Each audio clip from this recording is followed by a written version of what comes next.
Shadows crawl and nightmares call. Brace yourselves, one and all. It's the Scare Factor Podcast, Season 4.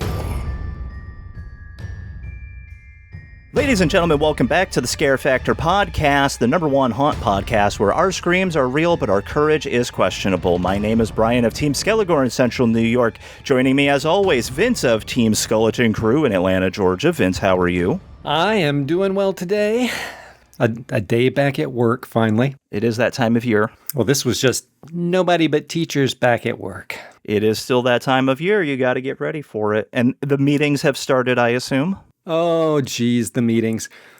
If I were to, the best way I can describe it, if you were gonna take a drink from a fire hose, that's the kind of meeting that we had today. Like the delivery of the wide variety of information all hitting you at once, much like water from a fire hose.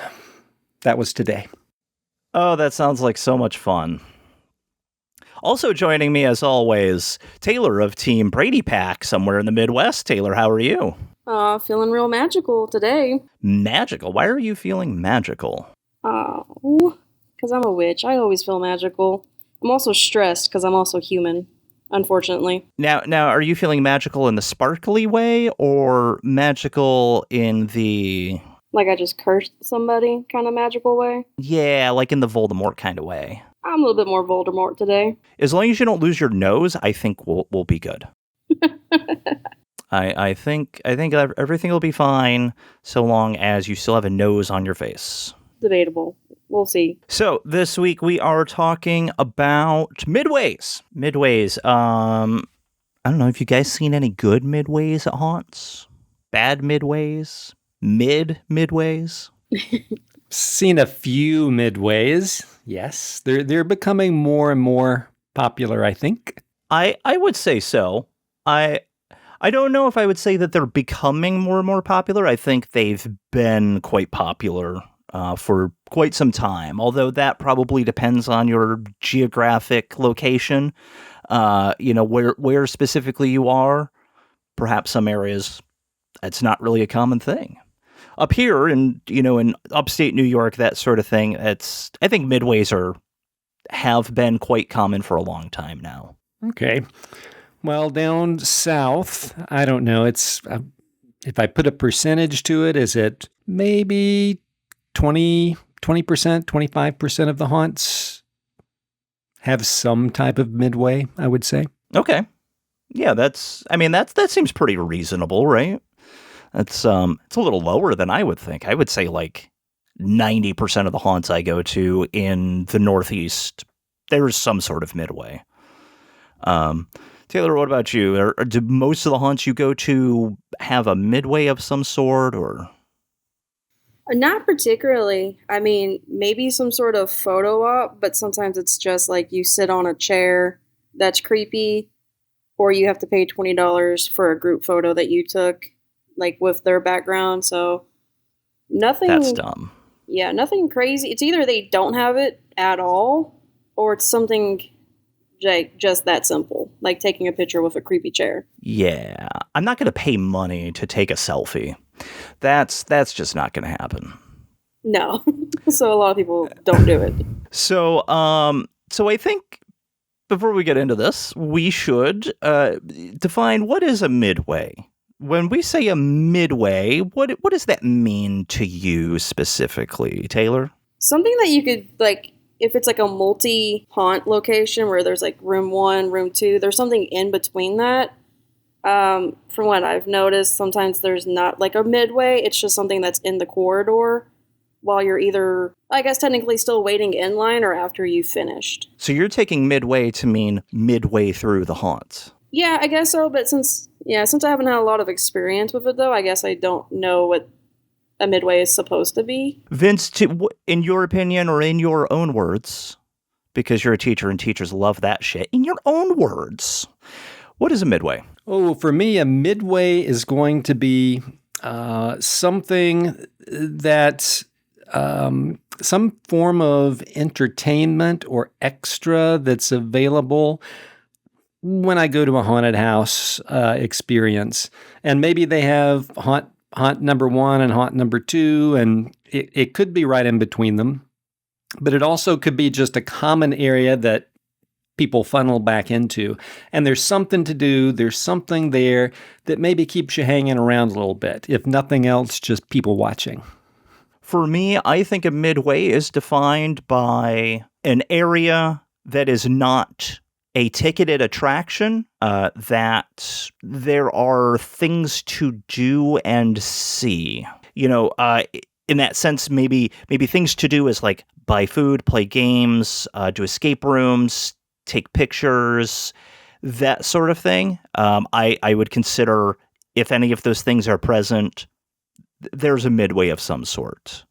On the other hand, if you just have a building and your haunt is inside and there's not anything going on outside other than the queue to get in, then no, you don't have a midway. So I think we're all over it here. I don't know that there necessarily is a real definition of what a midway has to be or has to have. Once again, in your opinion, what makes for a great midway?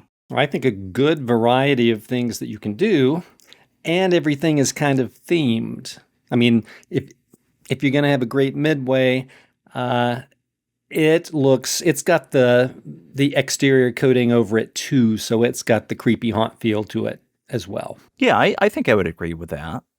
Taylor, what about you? What makes for a great midway? I mean, I like music, so I would say some sort of live entertainment of sorts. I would also say rides. I mean, that just gives me like a real good carnival sense. So like when I go to a haunted house, I feel like it could have like that carnival feel. Probably not food.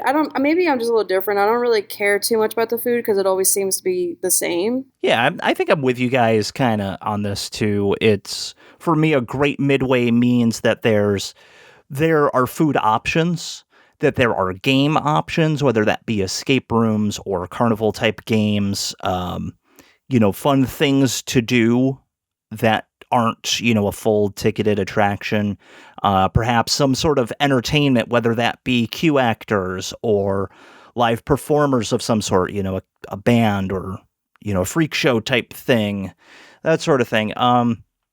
I think a great midway for me is going to have all of those things. And on top of that, it's going to be a nice themed area, like Vince said, right? It's going to have that creepy, maybe it's going to have a sort of carnival feel, because I think that's definitely where the inspiration is typically coming from, is creepy carnival. Although I have seen one that's like, kind of creepy village. It's, the midway was like the village square and the haunts were the houses in the village. I thought that was kind of cool. That seems like it's perfect theming to me. It really is, right? I mean, if you have really great theming like that, I think that makes for an excellent midway. Even if you don't have a lot of things going on, it really makes for a good, it makes it feel right. You know what I mean? I think that's what ties it together for me, right? Is like, what is the overall experience? So, Exactly. Escape rooms, right? These are starting to be a little more common. They were pretty common a few years ago, and now a lot of haunts are starting to get rid of them. Why do you think that might be? Like, what's your take on this? Why do you think that like some haunts have them and they're like, yeah, we're not making money on this? Are people just dumb? Probably. Because I think that's part of it. I think that's all of it. I think People that's are all dumb. of it. People don't like escape rooms because it makes them feel stupid. Yeah, they can't figure it out. Many of the ones that I've encountered at haunts they're kind of scaled down, so they're maybe 5-minute escape rooms instead of your typical... Like half hour, 1 hour, that sort of thing. Yeah, I don't know that anybody was doing a 1-hour escape room at a haunt, but... I think there might have been a few places where, they had a standalone, but it was like you were going to have to book that separately and have a time ticket for that. But yeah, I mean, 5-minute escapes, that sort of thing seemed like it was pretty common in a lot of places. I can still think of a few places that have them. Along those lines, what are unique things that you've seen at haunts?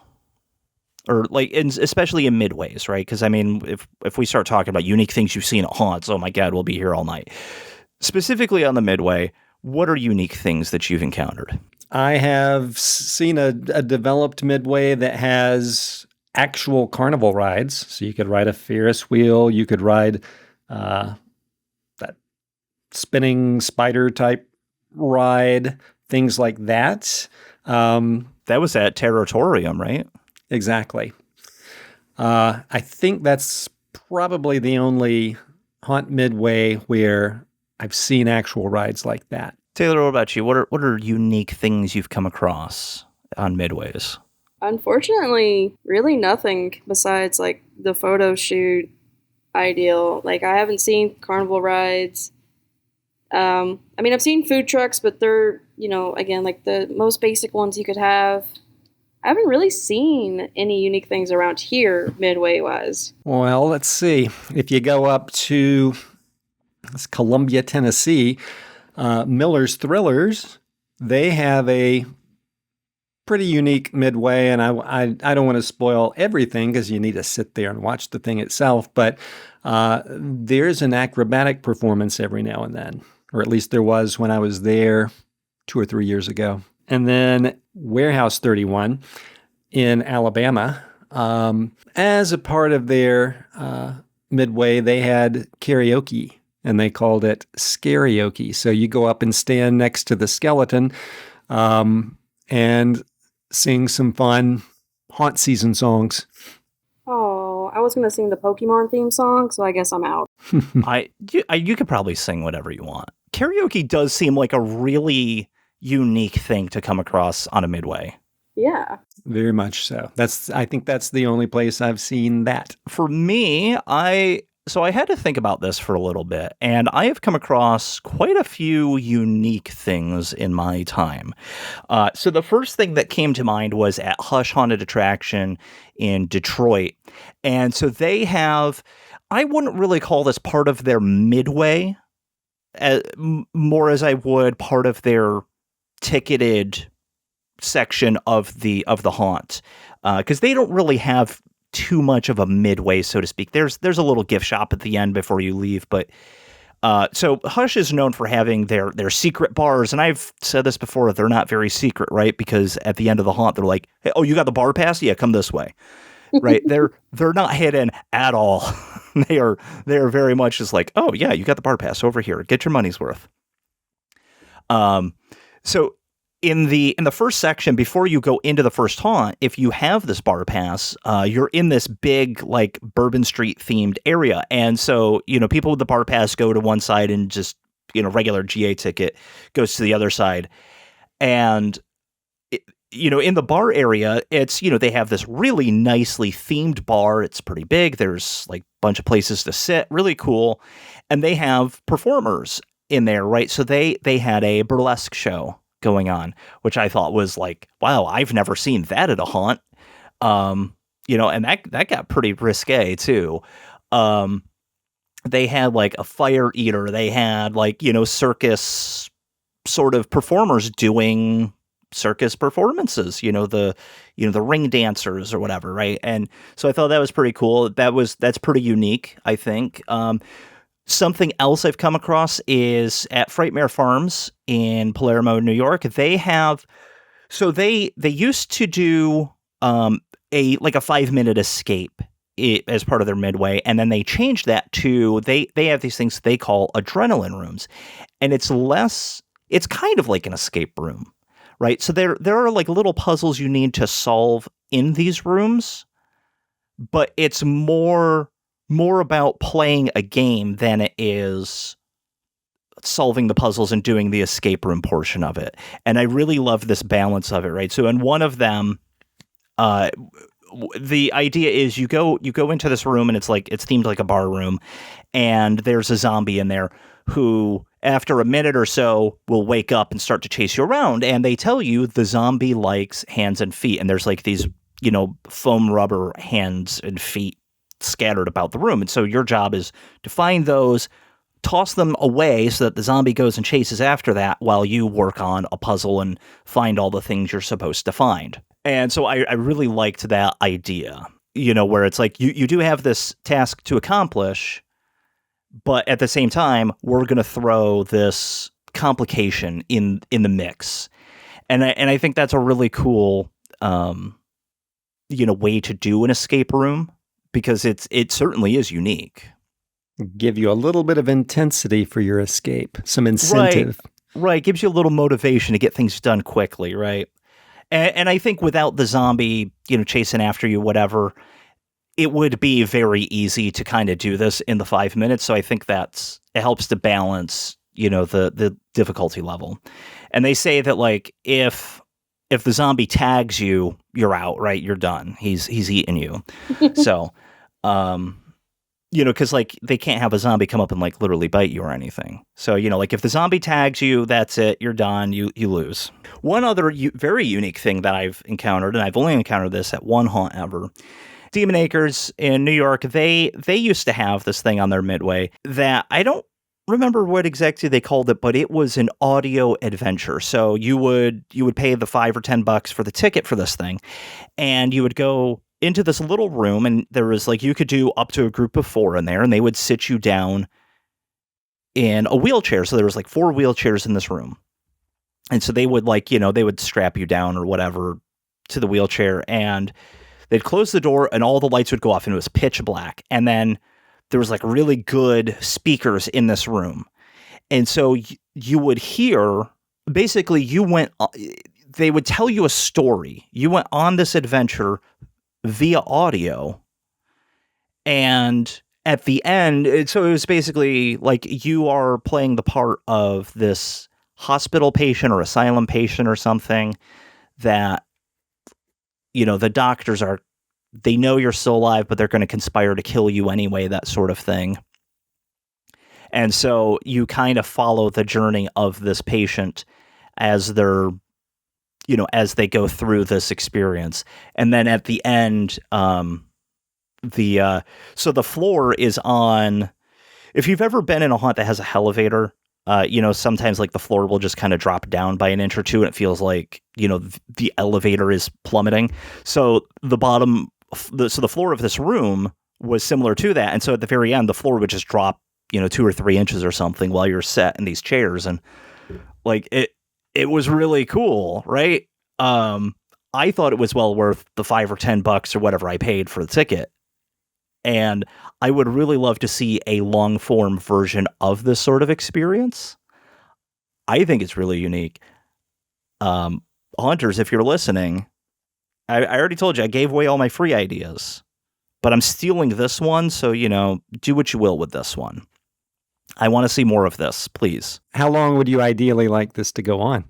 I don't know. I think, like, I want to say that was like a 5-minute thing. I think this would work well as a 15 to 20 minute sort of experience. Maybe not, like, strapping you down for that, but, like, you're sitting in a seat and, you're being guided on this journey, because, there's this concept in haunting that the scariest thing to any one person is whatever they can come up with in their own mind, right? Like, there's nothing that I can come up with that's going to scare you more than what you are going to come up with in your own head. A lot of it is, fear of the unknown. People kind of have in their head, like, what would scare them immensely. So doing this via audio, you don't have to worry about visuals. You're telling a story, and you're telling a good story at that. So, people are kind of coming up with their own imagery in their head, and it's as scary as they're going to let it be, so, like, and it certainly encourages you to kind of, like, conjure up this really terrifying sort of imagery. And I think it works really, really, really well as a really actually scary experience, like, because you don't know what's about to happen next. In haunts, we rely on our eyes to see, like, that, oh, there's a dark corner, there's probably an actor there, I can see that that's a drop panel, all these things. Like, we gather context clues as we're walking through haunts. And for people like the three of us, maybe not super duper scary, right? But, I think for a lot of people, though, like, this is way scarier than anything else that anybody could come up with. I would love to try it sometime. Like I said, I think this is a really cool idea. I'd love to see more of this. We've talked about great midways and unique things that we've seen on midways that we really liked. What makes a midway fall short? When you trip. I don't know if, I mean, lots of haunts, and that's a topic coming up. Lots of haunts may not have a midway at all, and there are a few reasons for that. And I mean, I'm not going to fault them because they don't, because there might be legitimate reasons that you don't have added things besides just your haunt. That's what you're investing in, right? I guess if they have something of a midway, but I think it falls short, that would be the sort of thing where you have just a bare metal trailer and you're serving nachos out of that or something like that. There's no attempt to make it look or feel like it's a part of your overall haunt experience. You know, especially if you have this sitting right outside of really great facade for the front of your haunt. Makes you wonder, is this a part of the haunt or is this like just something next door and they happen to be selling food at this time? So when it's like very disconnected from the haunt itself, you think that's a big reason as to why a midway may not do as well as others. Visually, when it's not as connected, right? Right. So I mean, and it's not anything that when we score haunts, we rate haunts that we're scoring against them if they have a midway or they don't have a midway. Mm-hmm. Having I don't know, a very light attempt, like we're going to sell food or we're going to have a drink truck, but it's nothing that looks like it fits together with your haunt. That would be, I guess, for me, a falling short version of a midway. Taylor, what about you? What makes a midway fall short? Do you have like a serious answer for this, or do you just want to stick with the joke? No, I have a serious answer. I was going to say, like, obviously some things are a part of the general admission ticket that you can get, like probably the carnival rides or if there's a live performance. But what if there are things that you still have to pay besides your ticket price for the haunt? Like, pricing-wise for that, I feel like would make it fall short. Like, are you charging too much if it's like a backdrop photo shoot? You got to make it still work. Like, you can't just charge outrageous amounts. I get what you're saying. So, like, asking for too much money and then not delivering on, you know, an equivalent value for what you charged makes a midway fall short. Okay, yeah, I could see that. I think if I had to pay $20 to take a selfie in front of a crappy backdrop and I had to pay another $15 to ride your shitty little Ferris wheel, and I've got to pay $10 to get food, and I got to pay money to do this and pay money to do that, and I got to have a ticket to get into your little bonfire area. I think I would walk away going like, man, that midway sucks. They're asking way too much money for things that other people are doing for free. I don't mind spending a few dollars on a ride ticket for a Ferris wheel. Sure, okay, you know, it costs you money to rent that for the season. All right, fine. That's not a big deal. But like, to take a selfie in front of your backdrop? I don't know that I've had the experience of having to I've never experienced that, yeah. To take the selfie. For the ones that I can think of, they've got great photo op staging, etc., and the name is clearly visible. So, I mean, the smart thing about that is you get groups who want to take photos there, post it on social media, and it's clearly showing, hey, this group was at this place, and it looks like they had a fun time. And it's kind of free advertising. It 100% is free advertising. You want people in the queue line, in your midways, in your common areas. You want people taking pictures, sharing it on social media, talking about what a great time they're having. Because you know what happens is their friends, their family see that, and their friends and their family go, oh, that looks like a good time. We should go next week. right? It's driving more people through your door. It's a good thing. Stop shooting yourself in the foot with this. The haunts that are fucking this up know who they are.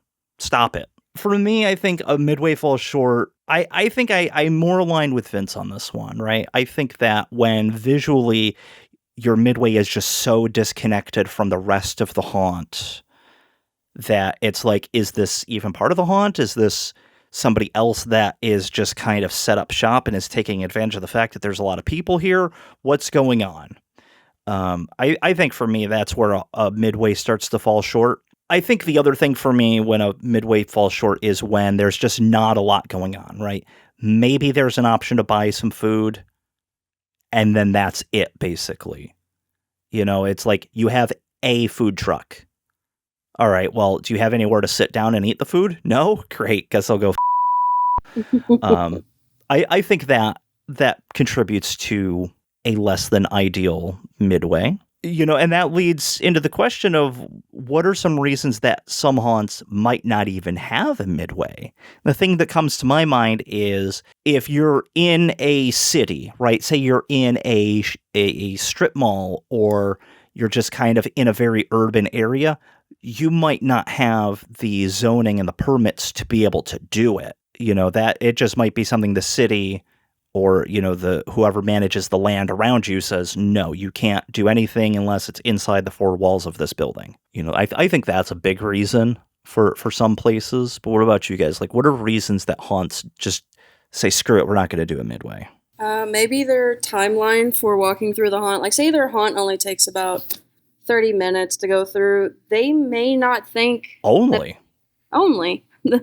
Maybe. I mean, that's long. Well, yeah. I mean, I've been through shorter, of course, but maybe they just don't feel like people want to stick around after the fact to do a Midway, or they just don't want to do it at all. Kind of meaning more like they're afraid to try to do a Midway because they're afraid whatever they choose, it could fail. I mean, your haunt could fail too, but you're still doing that. Yeah, true. Listen, haunts, if you're legitimately going like, I don't think people want to stay on site and spend more money. Again, stop shooting yourself in the foot. This is free money, people. Sell some food, sell some merch. People are having a great time. They want to buy a t-shirt. Believe me. I'm one of them. Especially if you're out there, you know, people have to drive a good hour out into the sticks to get to your haunt. It makes people feel like the drive is a little more worthwhile, you know, as opposed to going through the haunt experience in 20 minutes and then I guess we drive home. You got a reason to stick around. You can have a fun time watching actors scare visitors. Right. Good people watching.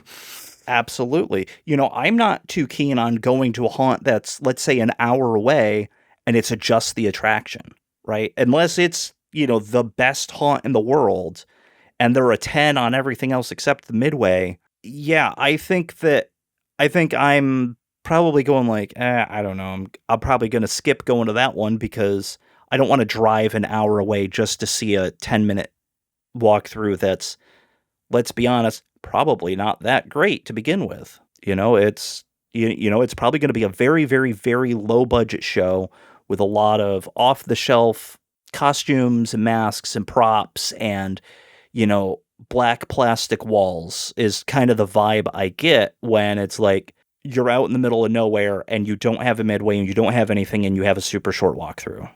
The vibe I get is you didn't try with this show. Or you are trying and it's just like, you got to have something to keep me on site. Well, if it's a setting like that, it's going to be much more likely that you've got space so that you can Right. do something like that. Set up some food trucks or little merchandise carts. Have a bonfire. Right. You know, and the only reason that I personally would be going to a show like that is because they requested a review and I'm going out to review their show. Like, I don't think I personally would be going that far away to go see, you know, what I think a good term for this would be a professional home haunt, right? It's It's kind of like a home haunt. It's just not on their own land, and they're charging a few dollars to get in, right? It's maybe a step above a home haunt. And that's not to knock home haunts either, because one of my favorite haunts to go to every year started as a home haunt, was amazing as a home haunt. And the only reason they're not a home haunt anymore is because the city told them, like, hey, you can't have this many people parking on the street. So they rent a space in a building now every year. But some home haunts are absolutely killing it, and I don't understand why they're not buying land and doing this, as a full-on professional show. That aside, I don't think recreationally I'm going to go that far out of my way for a mediocre show, if I'm being honest. Well, to play devil's advocate a little bit with that, if it is an outdoor trail or something like that, you got to get away from a city center to have it be effective. That's true. I've seen some decent trail haunts that took a little driving to get to.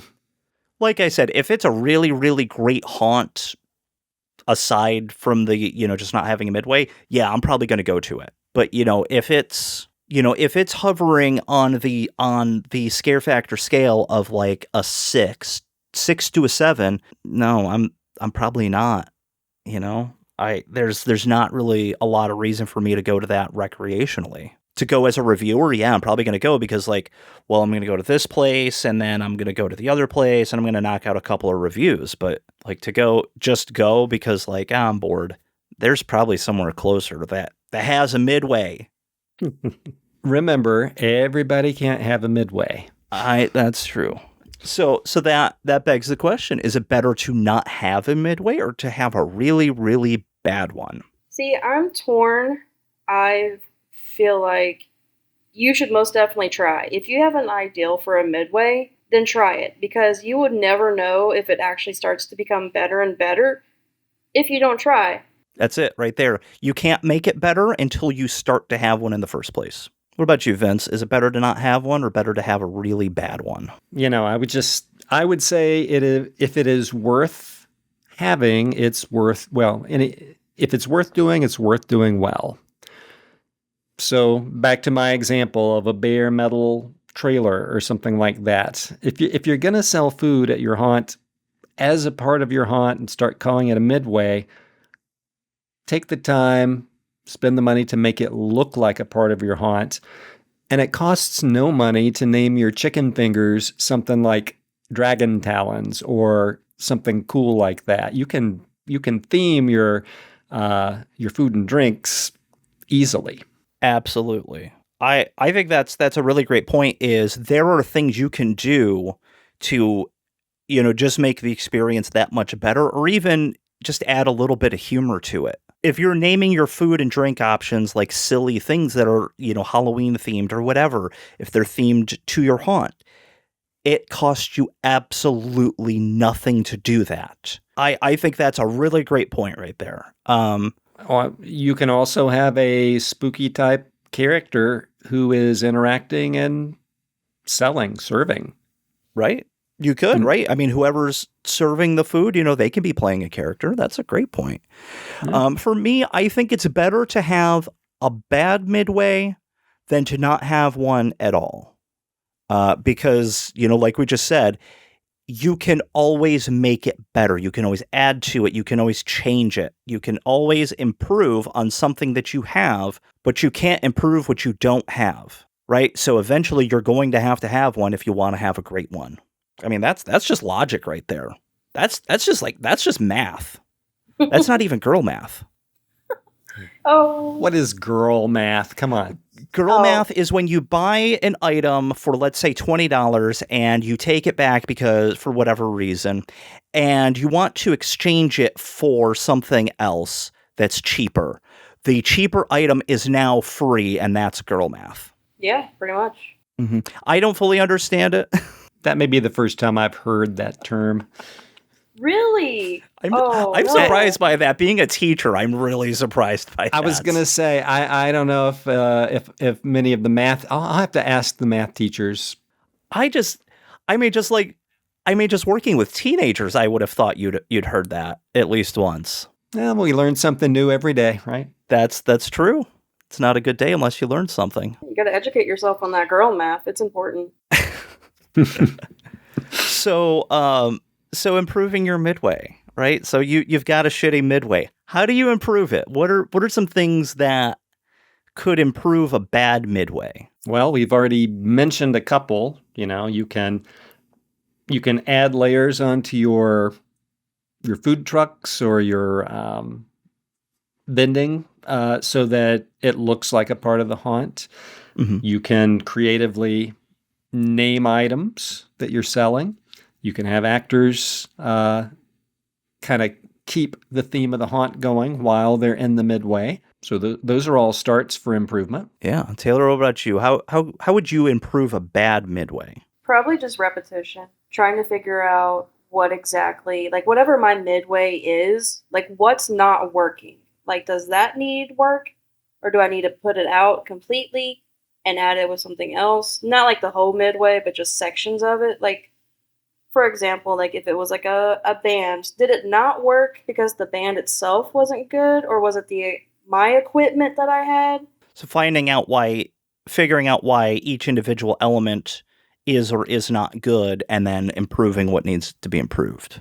Yeah, like if I really liked my midway ideal, I'd work on it. But if I was like, and it didn't work, maybe I should change it and then see what works better for like my area, what I have permits for, or just for my audience. I think that's a pretty good way of looking at it. For me, I think there are ways you could improve a bad midway, right? Adding decoration, I think, is going to just be a big thing, and that goes in line with Vince's idea of, adding theming or making it themed in any sense, right? Even if the theme is, different from the rest of your haunt, having a theme of any sort, I think, is better than not having one at all. Even if you want to go with that classic carnival sort of feel, you can do, string lights, and you can do like, bright colors, and, have clown actors out there scaring people, that sort of thing. Theme and decoration, I think, go a really, really long way to making a midway better. But Taylor, I also really like your idea of examining each part of the midway and going, what's good about this and what's not good about this? How do I fix what's not good about it? And I think figuring that out for each element will ultimately give you a great midway. And also, if you want to make your midway great, go look at other haunts. Go look at other midways. Go, I really like that. I've said this before, and I'll say it again. Steal that shit. I don't mean like physically steal it, pick it up, and take it with you, and like, you'll never catch me. No, I mean, take that idea and, come back to your own haunt and go, how do I fit that into my midway? I like that thing that they did there. How do I make that work in my spot? I don't think it's a bad thing to do. You're an artist. Haunting is an art. Artists steal from each other all the goddamn time. Here's a cool thing that I saw at least a couple of different, I think, Tennessee haunts. You know how you have signs that are arrows and it's saying, this city is 10 miles away, etc. Mm-hmm. There are at least a couple of haunts that have those arrows on trees, and they have the, like, I don't know if they're neighboring. If it's 30 miles away, it's not neighboring, but they have the names of other haunts and the direction that you would travel in to get to that haunt from their haunt. And that's kind of a friendly networking sort of, friendly advertising sort of thing that you can do with other haunts. So I think the last thing about improving your midway or creating a midway in the first place is you need to know what your target audience wants and likes. And, to me, it seems like it's too easy to print off some cards with a small survey. And you ask your patrons, hey, fill this out, put it in this box, and we're going to draw one at the end of the night, and whoever wins is going to win a free pair of tickets to come back. Or, you you draw them at the end of the season. Hey, whoever wins, we're going to draw a couple of these and we're going to give away some tickets for next year, that sort of thing. I think surveying people is a really great way to find out what people want and like in terms of midways and, other stuff. So if you're considering doing, changing your midway in some way, ask the people who are coming to your haunt. You could do questions like, would you be more likely to stay, less likely to stay if we did these things, right? And you just, you list out like, if we change the theme to carnival, if we change the theme to pirates, whatever, if we added an escape room, if we did this, if we did that, kind of throw out these ideas that you're thinking of and ask the people coming to your haunt. They're going to tell you. I don't know. What are your guys' thoughts on, like, how do you find out what your target audience is after? I think you could survey your attendees like that, but do it with a QR code, and they can fill out the survey responses on their phone, and then you can have it scored electronically. There's the teacher in me again, too. That's right. But it saves you the time of crunching the numbers. They don't have paper that they have to carry around and get somewhere. And you could figure out some randomized way of selecting people who have actually completed that. Yeah, I think that's a pretty good way of doing it. You're still kind of taking the same idea, right, as, surveying people. And I think ultimately that is going to be your best bet in terms of finding out what people are after. Taylor, would you agree with that? I would, yeah. How are you going to know what your audience wants unless you do some type of survey?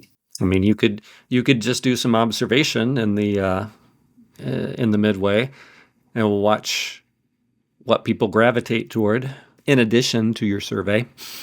Yeah, you could try things out, see what works well, see what doesn't. But that's a lot more effort and a lot more expensive than just asking people straight up. So midways, I don't know, you guys got anything else to add on midways? Not really. I wish I could see more of them around in my area. People in Taylor's area, if you're somewhere in the Midwest, do better. Do better, yeah, if you're please. in the southwestern Indiana, kind of Kentucky area, Tennessee, that sort of really in the hills, really in the mountains there, do better. All right, look around, see what others are doing.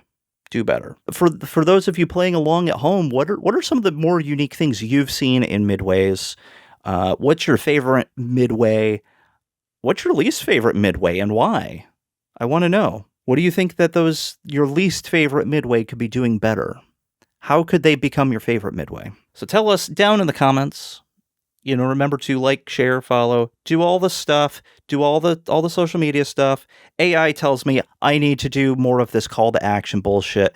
I don't fucking know, man. If you're listening to it, give me a thumbs up. Let us know we're doing a good job. We don't have any guests this week, so I don't have any, there's no shameless plugs to give here except for our own. You can find all of us on The Scare Factor, at The Scare Factor on Facebook, Instagram, TikTok, and YouTube. You can check out our website, thescarefactor.com, to read reviews, find haunts, and check out the newest section, Spooky Spots, where you'll find fun and spooky places to go all year round. This podcast is available on YouTube, Spotify, Buzzsprout, Google Podcasts, Stitcher, Podcast Addict, Podchaser, Deezer, Player FM, and Podcast Index. The Scare Factor is now an affiliate of FrankenFuel energy drinks for weirdos like you. Yes, you!